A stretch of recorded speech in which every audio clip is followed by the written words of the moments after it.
Sarah Martinez had always been the quiet one in her military family. While her three older brothers followed their father's footsteps into various branches of the armed forces, she chose a different path.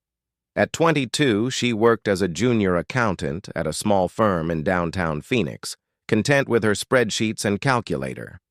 Her apartment was modest, filled with books about finance and a few family photos showing her in civilian clothes, while her brothers stood proud in their uniforms.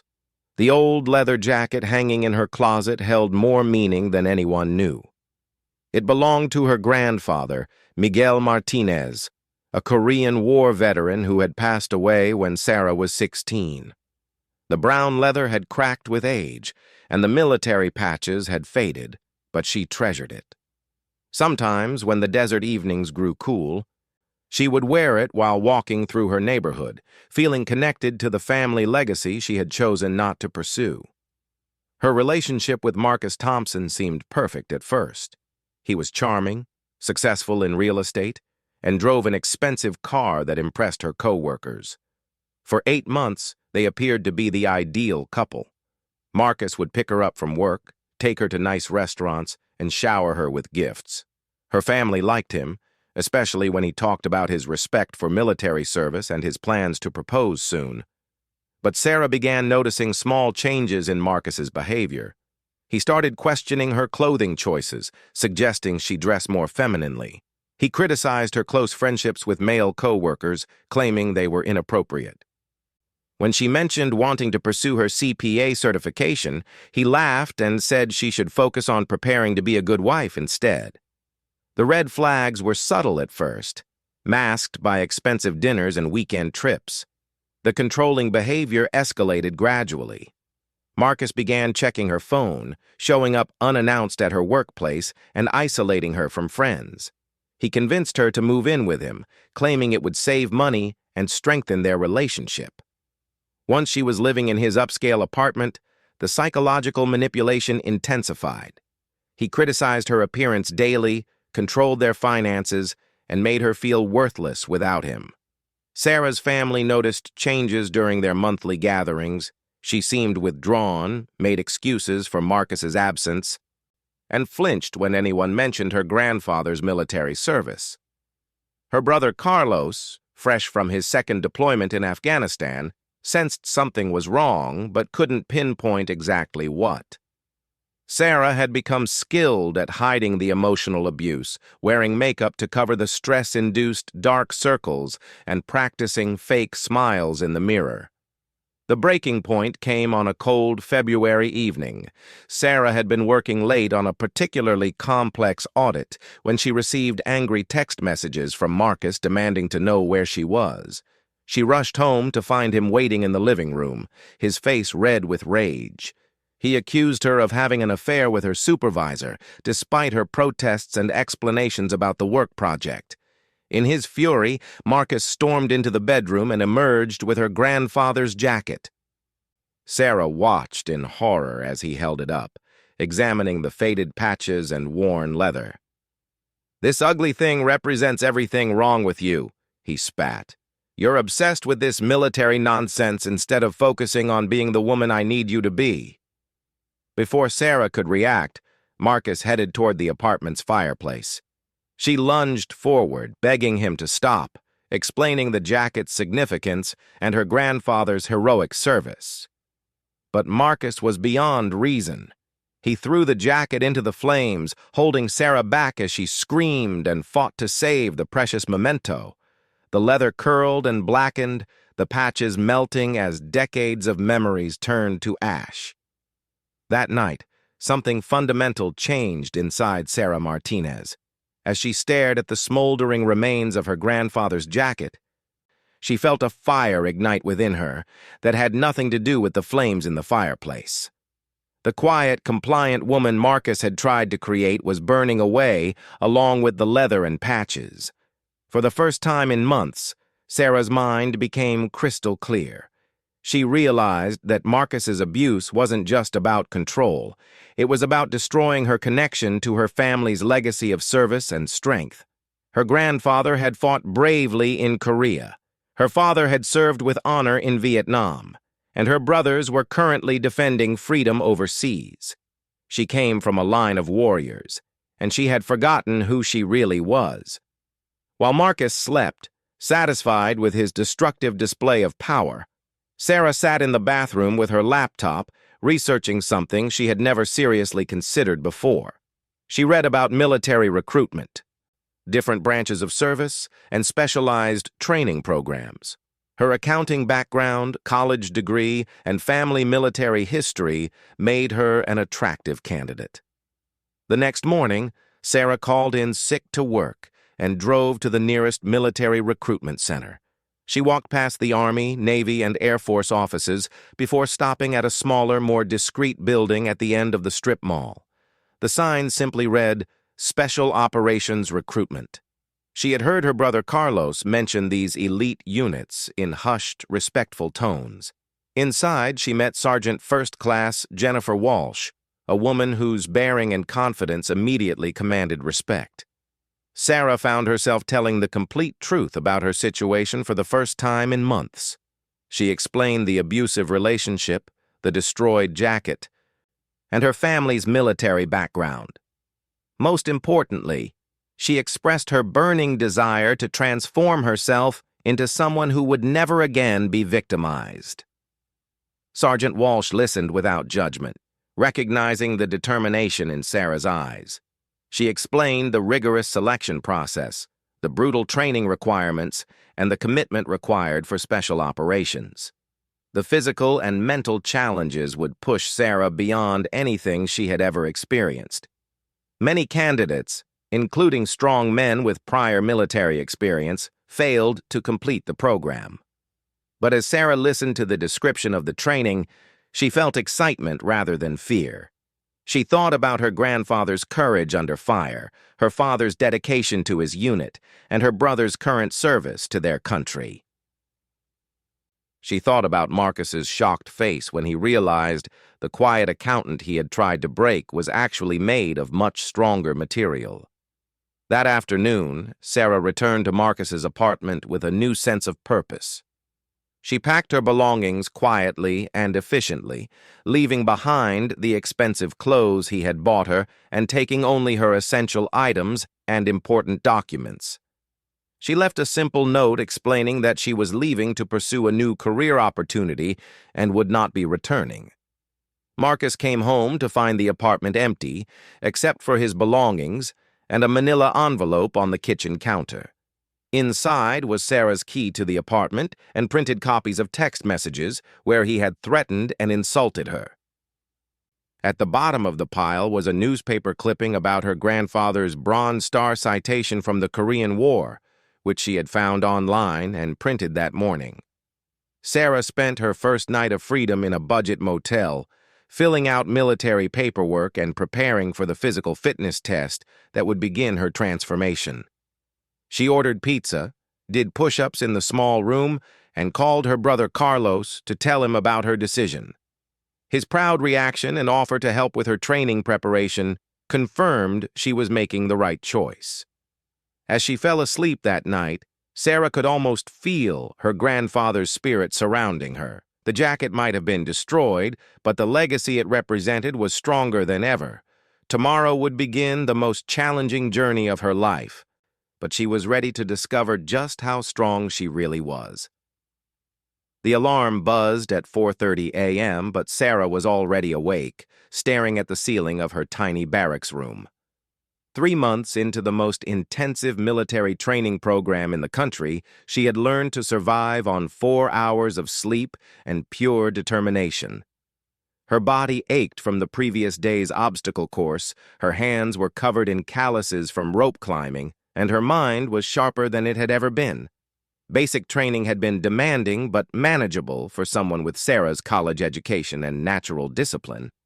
The real challenge began when she qualified for the Special Operations Preparatory course.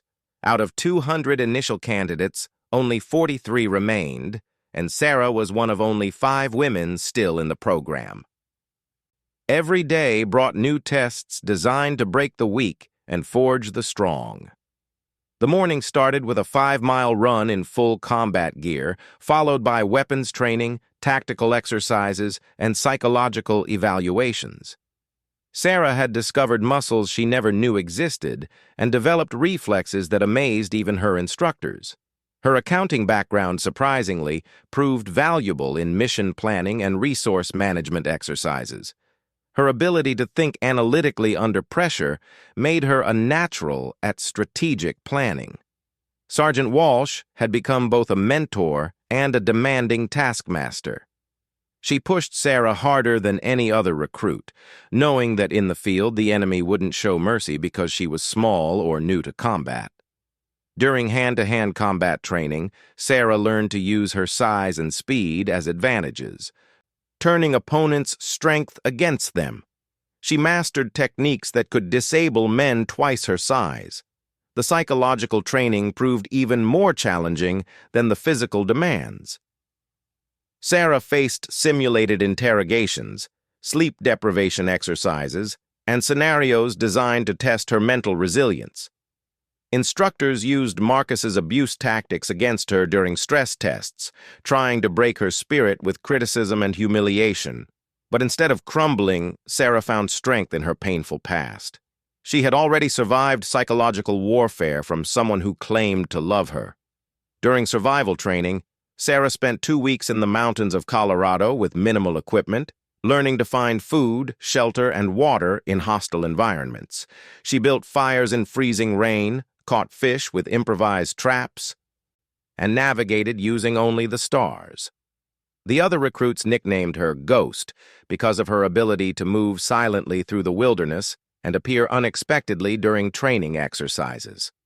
Her family's reaction to her transformation was mixed. Her father and brothers were proud, but worried about the dangerous path she had chosen. Her mother cried during their weekly phone calls, torn between admiration for her daughter's strength and fear for her safety. Sarah sent them photos from training exercises, showing herself rappelling from helicopters, firing advanced weapons systems, and leading tactical operations.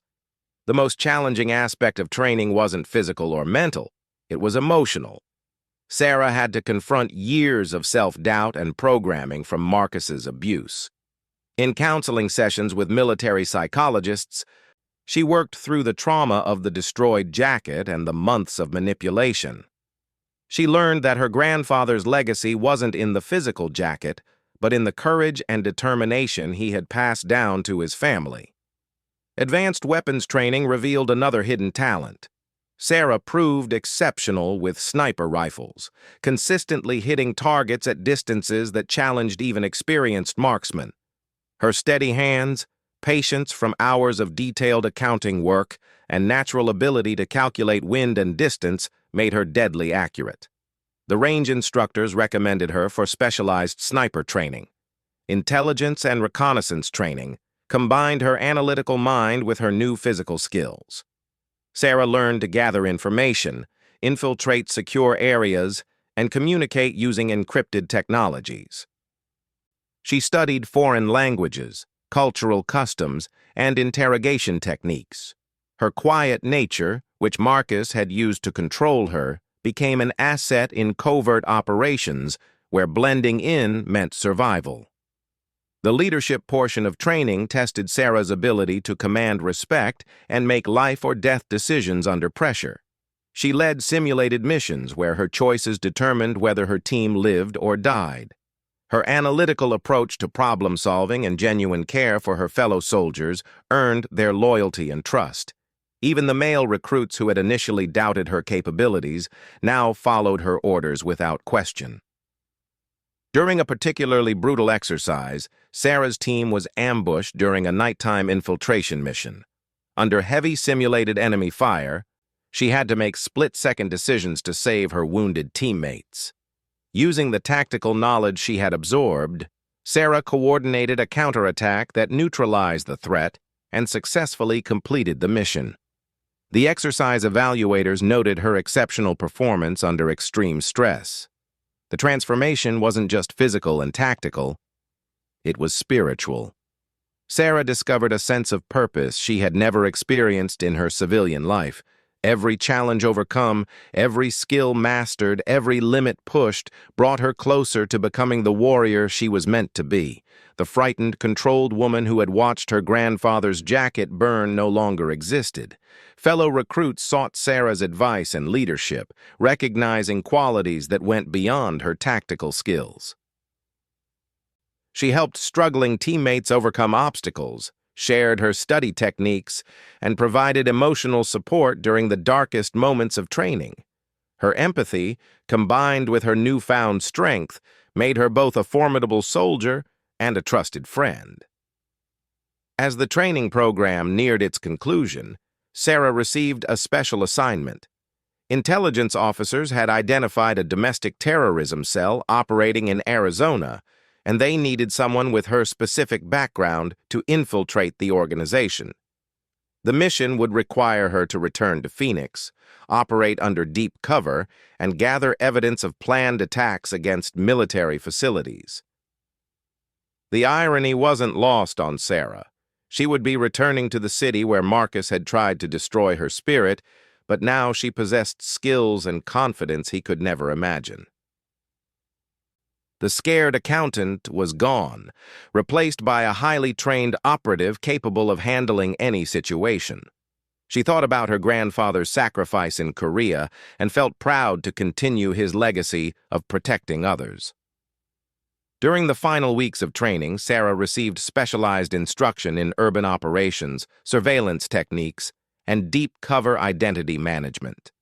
She learned to become anyone she needed to be, adapting her appearance, mannerisms, and background story to blend seamlessly into any environment. The transformation was complete. She had become a ghost who could strike without warning.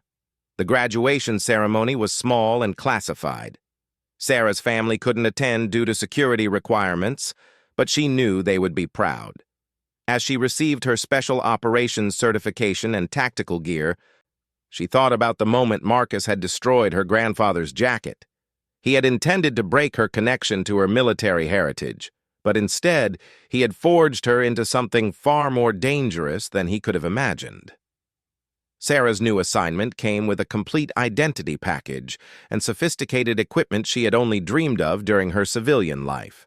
Night vision goggles, encrypted communication devices, weapons designed for covert operations, and most importantly, tactical gear that represented her transformation from victim to warrior.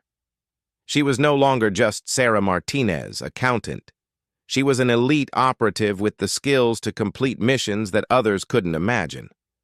The final preparation involved studying the domestic terrorism cell and developing her cover identity. Sarah would pose as a disaffected military family member seeking to join their anti-government movement. Her real background, ironically, made the cover story believable. She would use Marcus's abuse and her family's military service as motivation for her fictional radicalization. As Sarah prepared to leave the training facility, she visited the base chapel where she had spent many quiet hours during the difficult months of preparation. She prayed for her grandfather's guidance, her family's safety, and the strength to complete her mission successfully. The frightened woman who had fled Phoenix was returning, but she was bringing skills and determination that Marcus and his kind could never comprehend. Her handlers provided final briefings on the target organization, emergency protocols, and extraction procedures. The mission timeline was open-ended. Sarah would remain undercover until she gathered enough evidence to dismantle the entire cell. The work would be dangerous, requiring her to gain the trust of violent extremists while maintaining her own moral code. On her last night at the base, Sarah wrote letters to her family members to be delivered only if something went wrong during the mission. She thanked them for their love and support, expressed pride in the family's military tradition, and promised that her grandfather's sacrifice would continue to inspire her actions. She sealed the letters with steady hands, knowing that her training had prepared her for whatever lay ahead. The next morning, Sarah Martinez climbed into a military transport vehicle that would take her to a civilian airport. From there, she would fly to Phoenix using her cover identity, ready to begin the most dangerous mission of her life. As the base disappeared behind her, she touched the place where her grandfather's jacket used to hang and smiled grimly. Marcus had burned the jacket, but he had forged the warrior who wore it. Sarah stepped off the plane at Phoenix Sky Harbor Airport looking nothing like the woman who had fled the city 8 months earlier. Her hair was shorter and darker, her posture radiated confidence, and her eyes held a hardness that came from surviving military training designed to break lesser people. She wore civilian clothes that concealed advanced tactical gear, and her cover identity as Rebecca Chen was so thoroughly documented that even sophisticated background checks would confirm her fictional history. The domestic terrorism cell she was tasked to infiltrate called themselves the Desert Patriots. Intelligence reports indicated they were planning attacks on military recruitment centers and family housing on nearby bases. Led by a charismatic ex-military officer named David Kruger, the group attracted disaffected veterans and anti-government extremists. Sarah's mission was to gain their trust, document their plans, and identify all members before authorities moved to arrest them. Her cover story was carefully crafted around real emotions. Rebecca Chen was supposedly a former military dependent whose Marine brother had died in Afghanistan, leading to her radicalization against the government that had sent him to war. The anger in her story was real, though directed at different targets than her cover suggested. Sarah channeled her fury at Marcus and his abuse into a believable persona of someone seeking violent revenge. The first contact came through an online forum where Desert Patriots recruited new members. Sarah spent weeks building her online presence, posting carefully crafted messages, expressing anger at military leadership and government policies. Her accounting background helped her create a convincing financial history for Rebecca Chen, complete with employment records and credit reports that would satisfy any investigation. Kruger himself responded to one of Sarah's posts, inviting her to a Patriot gathering at a warehouse outside Phoenix. Sarah arrived carrying a concealed recording device and wearing clothing that hid her exceptional physical conditioning. She needed to appear angry and motivated, but not professionally trained. The other attendees were exactly what intelligence reports had described: disgruntled veterans, conspiracy theorists, and violent extremists united by hatred for the government. During the meeting, Sarah listened as Kruger outlined plans for coordinated attacks on military facilities. He spoke passionately about striking back against the military-industrial complex that had betrayed American values. Sarah took careful mental notes while appearing to be caught up in the rhetoric. Her training in deep cover operations allowed her to nod at the right moments and ask questions that demonstrated commitment without revealing her true purpose. The most chilling moment came when Kruger announced their primary target: a family housing complex on the base where Sarah's brother Carlos was stationed with his wife and 2 young children. The planned bombing would kill dozens of military families, including children who had nothing to do with the policies the terrorists opposed. Sarah felt cold fury building inside her as she realized her own family members were on the target list. Over the following weeks, Sarah earned the group's trust by demonstrating useful skills. Her accounting background proved valuable for managing their finances and planning logistics. She volunteered for dangerous reconnaissance missions, using her military training to gather intelligence on targets while secretly documenting the group's capabilities for her handlers. The other members began calling her Ice because of her calm demeanor during high-stress planning sessions. The breakthrough came when Kruger assigned Sarah to conduct surveillance on military recruitment centers. Using equipment provided by the terrorists, she was supposed to map guard rotations, identify vulnerabilities, and photograph security measures. Instead, she provided the intelligence to her handlers while creating false reports that would delay any attacks until law enforcement could respond. Sarah's most dangerous moment came during a late-night meeting when another group member became suspicious of her background. Jake Morrison, a paranoid ex-soldier, questioned details of her cover story and demanded proof of her commitment to their cause. To maintain her cover, Sarah had to participate in a weapons training exercise where she deliberately performed poorly to hide her exceptional marksmanship skills. The emotional challenge of the mission proved more difficult than the physical dangers. Sarah had to listen to group members express violent fantasies about killing military personnel and their families. She had to nod approvingly when they discussed bombing buildings where children lived. Every fiber of her being wanted to reveal her true identity and neutralize the threats immediately, but her training emphasized the importance of gathering complete intelligence before acting. During one particularly disturbing planning session, Morrison produced photographs of military families, including images of children playing near base housing. Sarah recognized some of the locations from visits to see her brother Carlos. The terrorists discussed these innocent people as acceptable casualties in their war against the government. Sarah excused herself to the bathroom and spent several minutes controlling her rage before returning to the meeting. The mission timeline accelerated when Kruger announced they had acquired military-grade explosives through a corrupt contact. The Desert Patriots planned to execute coordinated attacks within 2 weeks, targeting recruitment centers during peak hours and bombing family housing at night when casualties would be highest. Sarah immediately signaled her handlers that the operation needed to move to the enforcement phase. Sarah's final test of loyalty came when Kruger assigned her to deliver explosive devices to a recruitment center. She was instructed to place the bombs in a location that would maximize casualties when they detonated during a planned ceremony honoring fallen soldiers. Sarah accepted the assignment while secretly coordinating with federal agents to ensure the devices would be intercepted before they could cause harm. The night before the planned attacks, Sarah received an encrypted message from her handlers. Federal agents would move at dawn to arrest all group members simultaneously.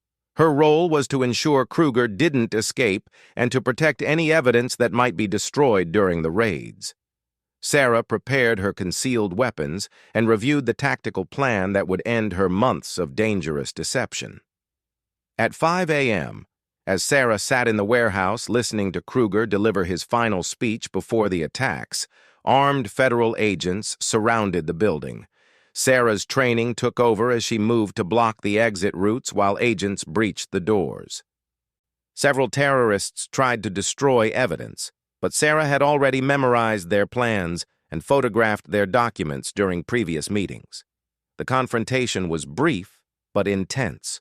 Morrison pulled a weapon and tried to shoot his way out, but Sarah disabled him with techniques she had learned during hand-to-hand combat training. Other group members surrendered when they realized the scope of the law enforcement operation. Kruger attempted to detonate a suicide vest, but Sarah had anticipated this possibility and cut the device's wires during the initial chaos. As federal agents secured the warehouse and arrested the terrorists, Sarah finally revealed her true identity.